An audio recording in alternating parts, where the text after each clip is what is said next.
She was in a Rivian, and I'll show you some images here in a minute. She didn't want to be filmed, but she allowed me to film her car and everything. So she was in a Rivian, and she let it go down to 0%.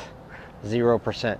And so I was there trying to help her, like I did in my other videos where we jump started the Lightning. Apparently Rivian does not have the privilege of doing that. I'll show you, like, look here where you actually see it. It's like I had to put my jumping carry on these two little cables that actually are coming out of the back near where the tow hitch is. It's the weirdest thing I've ever heard, but it turns out, and that didn't even work. So we were trying several different things. They even plugged up a larger truck and having to run regular jumper cables to it. It turns out it doesn't have one 12-volt battery, it has two, and they're in weird spots. Basically, if you get an electric car, don't let it get down to 0%, but the Rivian especially really kills it. They were having all kinds of trouble. I tried to help as much as I could. I was there for hours. It still did not help.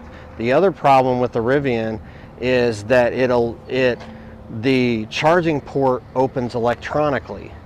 And so you don't have the ability like the F-150, just to push it in and open it up. The Rivian doesn't have that. Anyways, for those of you that own a Rivian, do not let it go to zero, just like I already said. But I wanted to tell you guys, if you do, what had to happen, I showed you that they had to plug up a regular gas vehicle to it. The Rivian doesn't recommend it, so I'm not going to recommend it per se to get in my, but I'm just going to tell you what they did. Because the Rivian has multiple 12-volt batteries, you can't just take a jumping carry, plug it up, and jump it. It's really not designed for that. The only way potentially to get yourself unbricked, if you will, they call it bricking whenever your car is nothing. The only way to do that is to actually plug it up to a regular gas vehicle. What they had to do was a roadside assistance person. They plugged up those jumper cables to the back that I already showed you with to the black and the red regular jumper cables, and they just revved it up over and over and over and over and over again for probably an hour. And what that did is that was charging up those 12-volt batteries that basically were drained, and they had to leave it on there, and it was still going to be even more time. We ended up having to leave, but they had kind of figured it out. That was their next step.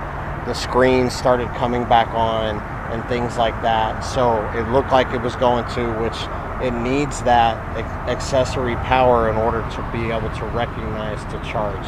So Ford versus Rivian, I'll just tell you from experience, Ford is much better just for that reason alone. If you ever 0% out a Ford, you probably have a chance at surviving. But if you 0% a Rivian, then most likely you're going to have that thing towed to San Antonio or some random faraway place. Unless you live in San Antonio, it's probably not a bad deal. Anyways, so Ford versus Rivian. In this case, Ford wins.